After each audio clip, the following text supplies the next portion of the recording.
여러분 이런 얘기 많이 들어보셨죠? 아무리 전지전능하신 하나님이시라도 할 수 없는 일들이 있다. 대표적으로 하나님은 거짓말하지 못하신다. 근데 오늘 말씀과 연결해서 어거스틴이 한 말은 우리에게 귀한 교훈을 줍니다. 아무리 전지전능하신 하나님이시라도 회개하지 않는 죄인은 어떤 방법으로도 구원하시지를 못한다. 또 하나, 아무리 전지전능하신 하나님이시라도 회개하는 죄인을 절대로 벌하실 수 없다. 그렇게 하지 못한다. 어떤 사람이 아무리 악하다 할지라도, 그리고 아무리 많은 죄를 죽기 직전까지 짓다가도 숨 넘어가기 직전에라도 회개를 하면은 하나님께서는 벌하지 못한다. 성경이 우리에게 주는 진리입니다. 우리가 이 사실을 생각하면은 하나님의 은혜가 얼마나 크다는 사실을 잘 알 수 있습니다. 자, 이 말씀과 연결해서 오늘 읽어드린 이 말씀은 우리에게 죄에 대해서 우리가 어떤 태도를 취해야 하는가, 중요한 것은 두 가지 태도를 말씀을 하고 있습니다. 자신의 죄에 대하여, 또 교회 안의 믿음의 공동체 안에서 다른 사람의 죄에 대하여, 교회라면은, 믿음의 공동체라면은, 정말 하나님의 자녀요 성도라면은 어떤 태도를 보여야 하는가 말씀을 하고 있습니다. 고린도 교회는 바울이 심혈을 기울여서 전도하고 설립해서 목회를 했습니다. 그리고 고린도 교회에만 계속해서 머무를 수 없었기 때문에 바울은 다른 지역으로 교회를 설립하기 위해서 떠났습니다. 아마 바울이 에베소에 머무르면서 또 3차 전도 여행을 준비하는 가운데 자기가 사랑하는 고린도 교회로부터 오는 충격적인 소식을 들었습니다. 1절의 말씀을 이렇게 시작합니다. 너희 중에 심지어 음행이 있다 함을 들으니 그런 음행은 이방인 중에서도 없는 것이라 말씀을 합니다. 교회 안에 어떤 음행을 하는 사람이 있었는데 이게 매우 바울은 충격적으로 받아들였습니다. 왜냐하면 그 내용이 누가 그 아버지의 아내를 취하였다 하는도다. 일반적으로 일어나는 우리 사회에서 간음, 간통, 또 불륜 이런 범위를 넘어서는 매우 악질적인 간음입니다. 물론 모든 간음은 다 죄입니다. 그런데 바울의 이 5장 1절 말씀을 우리가 단계적으로 강조하고 분노하는 내용을 보면은 분명히 간음에도 어떤 레벨이 있고, 그리고 여기서 말씀하는 그 자기 아버지의 아내를 취한 이런 간음은 매우 악한 간음이라는 것을 바울은 말씀을 하고 있습니다. 구약에서는 이런 간음을 철저하게 금했습니다. 이런 사람이 발각이 되면은 돌로 쳐 죽여라 명령을 했습니다. 왜냐하면은 이런 종류는 바로 자기 아버지의 하체를 범한 것이기 때문입니다. 그리고 1절 뒷부분에 나오는 말씀처럼 중간에 보면은 이런 음행은 이방인들 가운데서도 없는 일이라 말씀을 합니다. 이방인들도 이런 간음은 행하지 않는다. 그런데 이게 신령하다고 하는 성령 충만을 받고 은사를 다양하게 받은 고린도 교회 안에 이런 끔찍한 매우 악한 간음이 있었다는 것을 지적을 하고 있습니다. 자, 1절 말씀에 이 아버지의 아내는 친모는 아닌 것으로 보입니다. 자기 아버지의 후처, 그러니까 자기 입장에서 보면은 계모입니다. 또는 첩일 수도 있습니다. 취하였다는 말의 원어 에케인이라는 동사 시제가 현재 부정사로 기록을 했습니다. 무슨 뜻이냐? 한 번 일어난 일 또는 과거에 일어난 일이 아니라 지금도 계속되고 있는 상황을 설명하는 동사입니다. 자, 일단 고린도 교회 안에 이런 음행이 지금 진행 가운데 있고, 그 다음에 더 심각한 문제는 2절에 나오는 말씀입니다. 2절에 보면은 그러하고도 너희가 오히려 교만하여져서 어찌하여 통한이 여기지 아니하고 그 일 행한 자를 너희 중에서 쫓아내지 아니하였느냐 말씀을 합니다. 자, 심각한 문제는 일단은 이런 파렴치한 음행을 하고 있는, 죄를 짓고 있는 가운데 있는 사람도 자기의 죄를 깨닫지 못하고 자연 회개하지 아니하고 그리스도인의 행세를 하고 있다는 사실입니다. 적어도 교회 아니라면은, 그리고 범죄한 당사자도 그리스도인이요 주변 모든 사람도 그리스도인이라면은 자신의 잘못을 뉘우치고 회개하고 용서를 구했어야 했습니다. 그런데 범행을 하는 당사자 또 모든 고린도 교회의 태도는 이 일에 대해서 통한이 여기지 아니하고 말씀을 합니다. 통한이 여긴다는 말은 사람이 죽었을 때에 통곡하는 행위를 가리킵니다. 그렇죠? 가족 중에 보면은 젊은 나이에 자녀든 남편이든 아내, 아니면 어린 나이에 부모가 죽었을 때에 보면은 매우 비통하게 통곡을 하면서 슬퍼합니다. 통한이 여긴다는 말은 그런 말, 그런 동작을 뜻하는데, 우리가 우리의 죄에 대해서도, 공동체 안에서 서로의 죄에 대해서도 사람이 죽었을 때만큼 통한이 여기는 그런 마음이 있어야 한다. 우리는 죄에 대하여 이렇게 안타까운 마음으로 통곡하는 마음이 있어야 한다. 그런데 그렇게 하지 아니하고 너희가 오히려 교만하여져서 말씀을 합니다.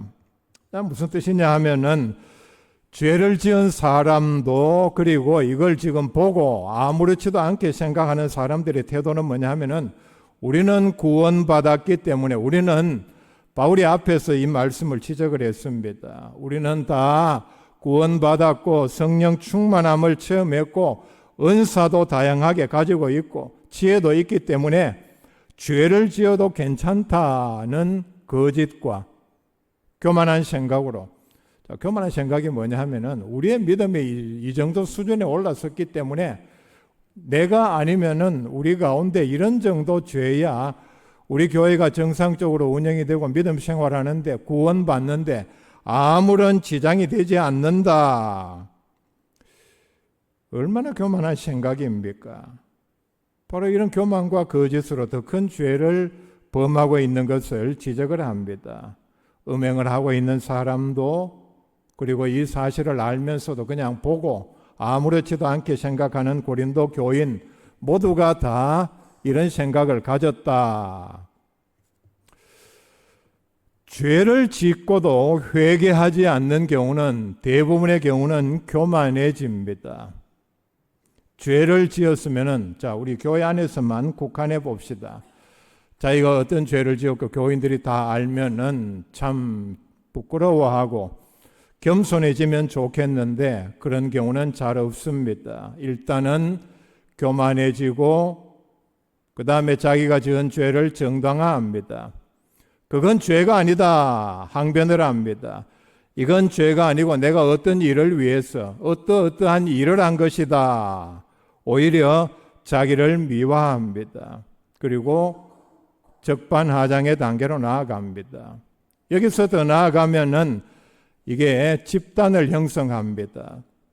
죄를 지은 사람, 그게 죄가 분명함에도 어떤 사람들은 그 죄를 지은 사람을 동조하고 도와주고 그 주장을 따라갑니다.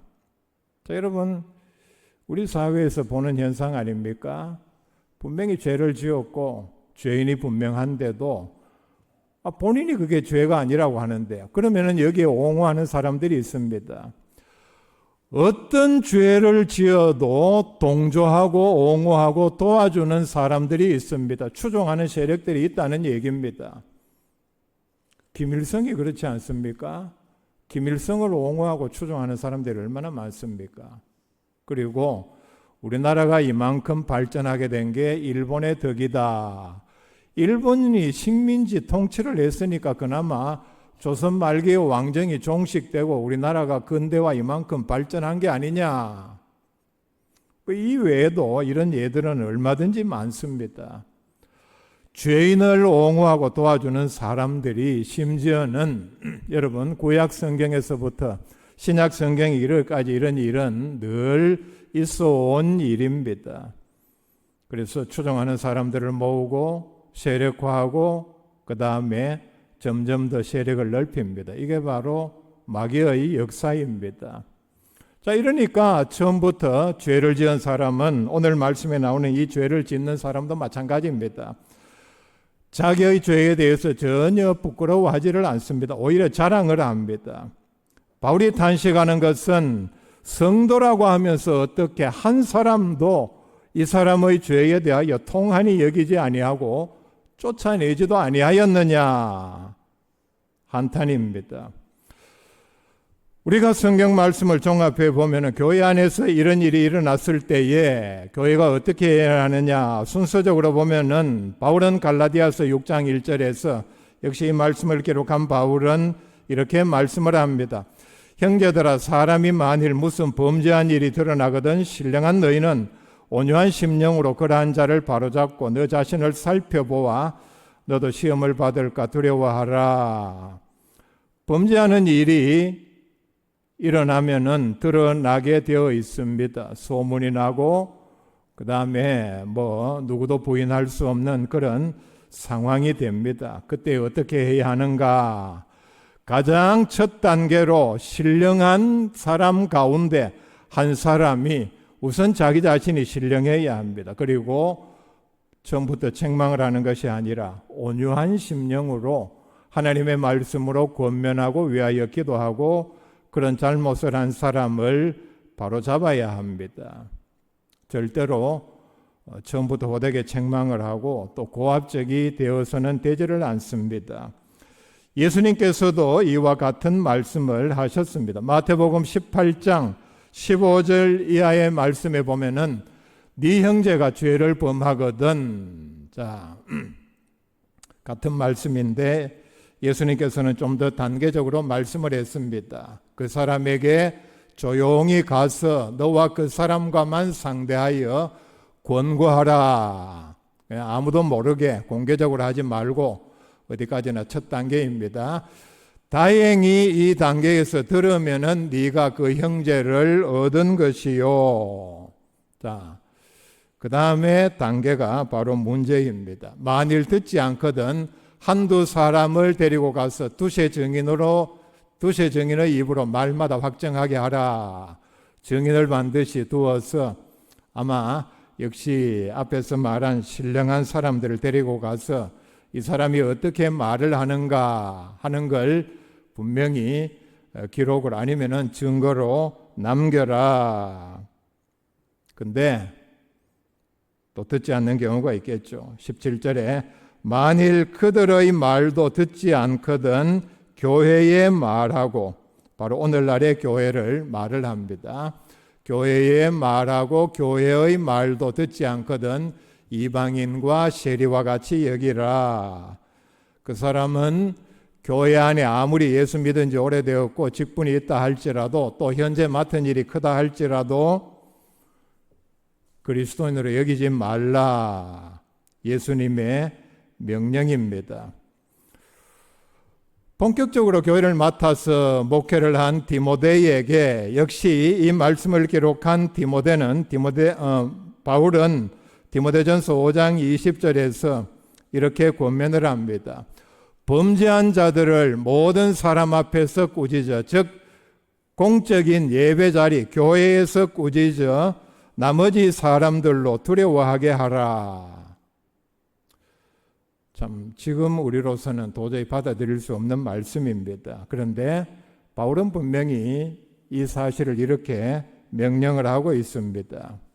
자, 그렇다면은 이렇게 책망을 받는 사람의 태도는 어떻게 해야 합니까? 말씀을 들었을 때에 이런 견책 또는 책망의 경고의 말씀을 들었을 때에 반발하는 것은 바로 하나님 앞에서 자기의 죄를 뉘우치지 않는 최악의 태도라는 사실을 우리가 분명히 기억을 해야 합니다. 요즘은 말세가 되어서 이렇게 하지도 않지만은 이렇게 하면은 하지 않는 이유가 뭡니까? 반발할 게 뻔하기 때문입니다. 온갖 얘기를 다 하겠죠. 너는 깨끗하냐부터 나만 그랬냐 이런 식으로. 이게 분명히 하나님 앞에서 최악의 태도라는 사실을 우리가 분명히 기억을 해야 합니다. 그런데 성경에 나타나는 이런 모든 명령들에 대해서 고린도 교회에서는 전혀 이런 시도가 없었다는 데 문제가 있습니다. 자, 그래서 3절로 나아갑니다. 내가 실로 몸으로는 떠나 있으나 영으로는 함께 있어서 거기 있는 것 같이 이런 일 행한 자를 이미 판단하였노라. 이미 이런 일에 대해서 또 교회의 할 일에 대해서 하지 아니하고 이런 모든 일에 대해서 내가 판단했다, 결정을 내렸다. 그래서 4절에 주 예수의 이름으로 너희가 내 영과 함께 모여서 우리 주 예수의 능력으로 이런 자를 사탄에게 내어주었으니 라고 말씀을 합니다. 바울은 여기에서 단호하게 선언을 합니다. 이런 사람은 이제 더 이상 교회 안에서는 어떤 방법으로도 회개하게 할 수 없기 때문에 마지막 방법인 사탄에게 내어주었다. 우리가 얼핏 이 말을 생각하면은 마치 어떤 적이 어떤 지역을 포위하고 우리는 누구 한 사람만 너희들이 내어주면 그 사람만 잡아서 간다. 그렇게 하면 우리는 나머지 사람들은 어느 누구도 해치지 않겠다. 자, 이렇게 위협을 할 때에 포위를 하고 안에서 어쩔 수 없어서 적에게 한 사람을 내어주는 것과 같은 뜻으로 말한 것은 아닙니다. 자, 그렇게 내어주었을 때에 그 사람의 운명은 어떻게 되겠습니까? 그런 정도는 아닙니다. 이건 바로 사탄에게 내어주었다는 뜻은 출교, 즉 교회에서 내쫓는 것을 가리킵니다. 교회에서 내어쫓는 것은 앞에서 말씀드린 세 가지 말씀 그 방법으로 권면을 하고 아무리 타일러도 또 위하여 기도하고 해도 되지 않을 때에 교회가 취할 수 있는 마지막 조치입니다. 아무리 타일러도 회개하지 않는 사람은 절대로 교회 안에 그냥 둬서는 되지 않습니다. 왜냐하면 그 이유는 뒤에 나옵니다. 자, 이렇게 조치를 내리는데 이제는 교회도 어느 누구도 이 사람은 교인으로 생각하지를 않는다. 5장 13절 말씀 보시기를 바랍니다. 밖에 있는 사람들은 하나님이 심판하시려니와 이 악한 사람은 너희 중에서 내쫓으라. 바울은 분명히 엄하게 명령을 합니다. 교회에서 내쫓으라는 얘기는 이제는 더 이상 권면도 하지 아니하고 기도도 하지 아니하고 위하여 그리고 사적으로 성도의 교제도 더 이상 하지 말라는 엄명입니다. 교회에서 쫓아낸 사람은 사적으로 친하다고 찾아가서 개인적으로 만나고 하는 일도 해서는 되지 않는다. 그럴 가치가 전혀 없는 사람이라는 바울의 엄명입니다. 교회에서 쫓아낸다. 여기서 이걸 구체적으로 말씀을 하는데 교회는 그리스도의 몸입니다. 그리고 예수 그리스도의 은혜가 임하는 영역입니다. 그리고 지체인 성도는 그렇기 때문에 그리스도의 다스림과 보호를 받습니다. 요한일서 5장 18절에 하나님께로부터 나신 자가 예수님을 가리킵니다. 그를 지키심에 우리를 지키심에 악한 자가 그를 만지지도 못하느니라. 이게 우리가 교회 안에서 교회 안은 그리스도의 보호 그리고 은혜의 영역이기 때문에 누리는 특별한 혜택입니다. 누가복음에서 그렇게 말씀을 했죠. 예수님은 우리라는 마음의 집에 강력한 주인입니다. 강력한 주인이 내 마음에 자리 잡고 지키기 때문에 악한 마귀가 사탄이 우리 마음을 넘보지 못한다. 자, 교회가 이런 은혜의 예수 그리스도의 보호의 영역이기 때문에 반대로 교회 밖은 사탄의 영역입니다. 그래서 출교는 사탄에게 내던지는 은혜의 범위 안에서, 그리스도의 보호의 범위 안에서 이제 바깥으로 내던지는 극단적인 조치입니다. 겉으로 보기에는 이런 내용도 포함이 되어 있습니다. 당신을 이제 교회에서 쫓아내기 때문에 이제부터는 사탄이 너를 어떻게 하든 교회는 상관하지 않는다. 모든 방법을 다 써도 되지 않으니까 우리가 흔히 말하는 지금 극약 처방을 이렇게 내리고 있다는 얘기입니다. 극약 처방이 뭡니까? 일반적으로는 먹으면 죽는 약이지만은 하다 안 되면 어떤 약도 소용이 없을 때는 혹시 모르니까 이런 경우는 극약이라도 먹여서 살리겠다는 그런 뜻을 가지고 있습니다. 출교시켰기 때문에 바로 사탄이 교회 밖에서 기다리고 있다가 잡아간다는 뜻은 아닙니다. 이미 범죄하고도 회개하기를 거부하는 그 심령의 상태가 벌써 사탄의 먹이가 되었다는 뜻입니다. 5절 뒷부분에 보면은 이렇게 하는 이유는 이는 육신은 멸하고 영은 주 예수의 날에 구원을 받게 하려 함이라 말씀을 합니다. 어떤 효과냐 하면은 범죄한 사람으로 하여금 그 사람에게 조금이라도 하나님의 말씀에 대한 기억이 남아 있다면은 나는 교회에서 쫓겨났다는 충격을 받게 해서 정신을 차리게 해서 그 사람으로 하여금 회개하게 하는 마지막 효과를 여기서 기대하고 이렇게 합니다.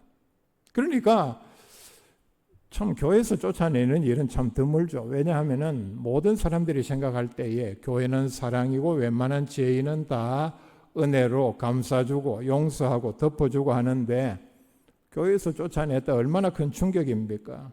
그러니까 이 사람은 내가 큰일 났구나.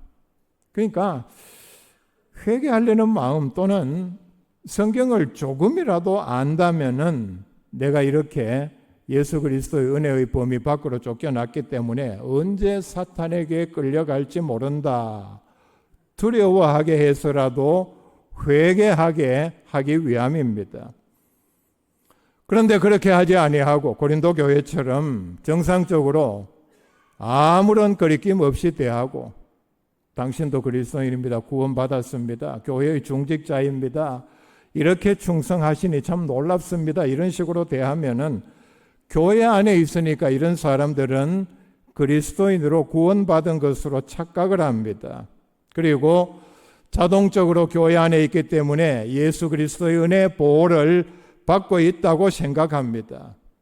그런데 이런 사람은 근본 중생하지 않은 사람입니다. 근본 중생하지 않은 채 교회에 와서 다른 사람들처럼 똑같이 예배드리고 봉사하고 교제하니까 구원받고 그리스도인들이 된 것으로 착각을 합니다. 교회와 앉아 있지만은 사탄에게 속한 사람입니다. 그러니까 근본 중생하지 않았기 때문에 이런 사람이 죄를 짓고 교회에서 아무리 권면하고 책망을 해도 회개할 리는 없습니다. 출교는 범죄한 영혼에 대한 최종적인 심판입니다. 버리는 것은 아닙니다. 회개를 하게 하기 위한 일시적인 고난을 주는 것이며 구원을 받기를 바라는 마음으로 그런 기대를 가지고 행하는 일입니다. 그렇기 때문에 개인적으로 또 교회적으로 범죄하는 영혼을 그냥 그대로 방치하는 것은 절대로 관용이 아닙니다. 끔찍한 죄 가운데 빠져 있으면서도 아무도 그 사실을 알고 권면도 책망도 하지 않는 것은 너는 그냥 그렇게 살다가 지옥 가라는 가장 잔인한 행위입니다. 결국은 그 사람을 멸망시키고 다른 사람들까지도 타락하게 만드는 범죄가 바로 대다수의 이런 잘못된 관용에서부터 시작을 합니다. 자, 제가 지금까지 드린 말씀 여러분 들으시고 참 황당하다 느꼈죠. 성경에 그런 내용이 있는 거는 뭐 읽어서 알지만은 지금 이 시대도 교회가 이런 일을 그대로 해야 하는가? 목사가 너무 나간 것 아닌가? 아무리 성경 말씀에 있다고 해도 어떻게 다 설교를 할 수 있는가? 이런 일은 아무리 시대가 바뀌어도 교회라면, 그리스도인이라면 반드시 해야 할 일입니다. 하나님의 말씀은 영원 불변하기 때문입니다. 1.1획도 예수님 오실 때까지 틀림이 없다고 말씀을 했습니다. 시대가 바뀌었으니까 성경 좀 일부 고치자. 있을 수 없는 얘기입니다. 만약에 교회가 이런 일을 하지 않으면은 앞에서 말씀드린 2절과 같은 상황이 교회 안에서 급속도로 번지고 만연할 것입니다. 그러니까 자연 교회는 무질서하고 혼란하고 결국은 모두가 다 타락을 하고 맙니다. 이런 지적을 받는 사람들은 하나같이 그런 말을 하겠죠. 반발을 하고 사생활 간섭하지 마라.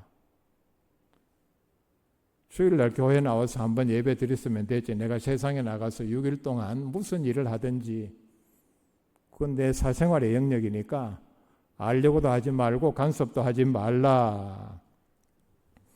자, 여러분, 범죄한 사람을 어떻게 대합니까? 권면하고 또는 그 전에 위하여 기도하고 책망을 합니까? 제가 이렇게 물으면은 여러분 대다수 이렇게 대답할 것입니다.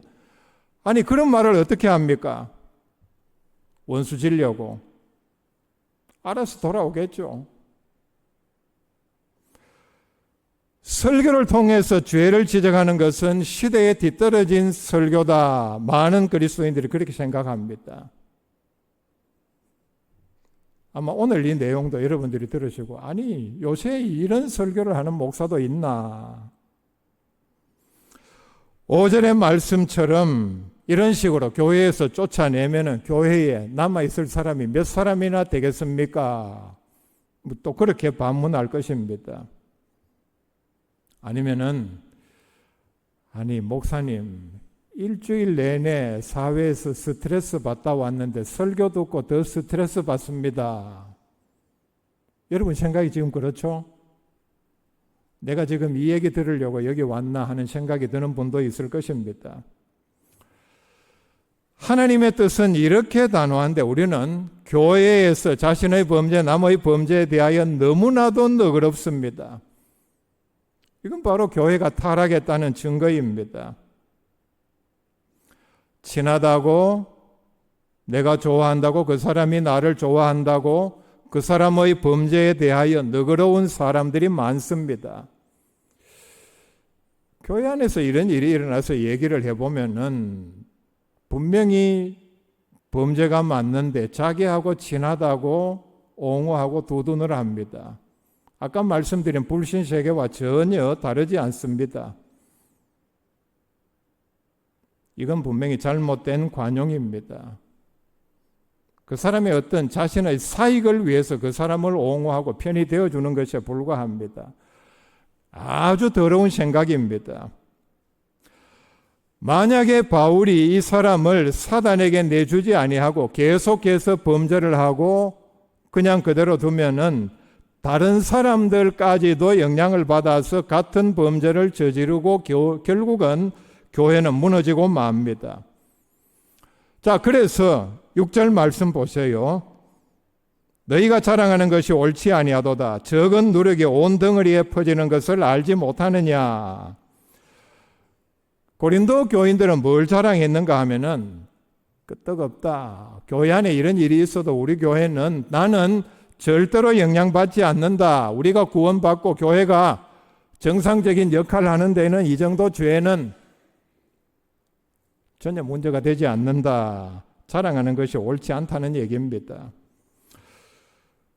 결국은 누룩이 밀가루 반죽에 들어가면은 극히 소량이라도 짧은 시간에 전체를 변화시키는 것처럼 교회 안에도 이런 타락이 걷잡을 수 없을 정도로 퍼지고 만다는 경고입니다. 그러니까 결국은 성도 모두가 다 아무렇지도 않게 음행을 하는 자리까지 나아간다는 얘기죠. 자, 7절 말씀, 너희는 누룩 없는 자인데 새 덩어리가 되게 하여 묵은 누룩을 내버리라. 우리의 유월절 양 곧 그리스도께서 희생되셨느니라. 무슨 말씀인가 하면은 그리스도께서 죽으심으로 너희의 죄를 다 씻기셨다. 깨끗하게 되었다. 그런데 그런 너희들이 어떻게 그 더러운 죄를 범하는 자를 용납하느냐는 반문입니다. 사탄에게 내어준 목적은 영혼을 구원하기 위한 조치요. 그 다음에 교회의 순결을 지키기 위한 하나님의 명령입니다. 교회가 이만큼 순결해야 한다는 것을 강조를 하고 있는 말씀입니다. 왜냐하면 교회는 그리스도의 몸입니다. 그 다음에 교회는 그리스도의 신부입니다. 신부는 결혼식 할 때까지 신랑을 위하여 많은 것을 지키고 노력을 해야죠. 가장 중요한 게 뭡니까? 정절입니다. 정절을 지켜야 합니다. 그 다음에 교회는 하나님이 자기 피로 사신 교회이기 때문입니다. 얼마나 귀한 교회입니까? 이런 교회에 이런 가장 악하고 더러운 것이 들어와서 있음에도 불구하고 아무도 여기에 대하여 이게 지금 더럽다, 악하다, 죄다는 사실을 깨닫지 못하는 게 지금 고린도 교회의 문제입니다. 히브리서 12장 15절 이하에 이렇게 말씀을 합니다. 교인들이 서로 간에 믿음 생활하면서 해야 할 일입니다. 너희는 하나님의 은혜에 이르지 못하는 자가 없도록 하고 또 쓴뿌리가 나서 괴롭게 하여 많은 사람이 이로 말미암아 더럽게 되지 않게 하며, 자기 자신만 지금 깨끗하다 해서 될 문제가 아니라는 얘기죠. 다른 사람이 지금 그런 위험에 빠질 가능성이 없는가 돌아보라 말씀을 합니다. 16절에 음행하는 자와 혹 한 그릇 음식을 위하여 장자의 명분을 판 에서와 같이 망령된 자가 없도록 살피라. 보통 눈으로 보라는 뜻이 아니고 예리한 눈으로 서로를 살피라는 뜻입니다. 믿음의 공동체에 지금 이런 망령된 자가 있는가? 그 다음에 16절에 자, 이렇게 살피라 말씀을 합니다. 히브리서 3장 13절 말씀에 보면은 오직 오늘이라 일컫는 동안에 매일 피차 권면하여 너희 중에 누구든지 죄의 유혹으로 완고하게 되지 않도록 하라 말씀을 합니다. 자, 여기 중요한 말씀이 있죠. 오늘 매일 피차 권면하여 서로 권면해서 죄의 유혹에 빠지지 않도록 권면하라. 오늘 우리 교회 주시는 권면의 말씀입니다. 그래서 서로 살펴서 교회의 순결을 유지하는 복된 교회 될 수 있기를 바랍니다.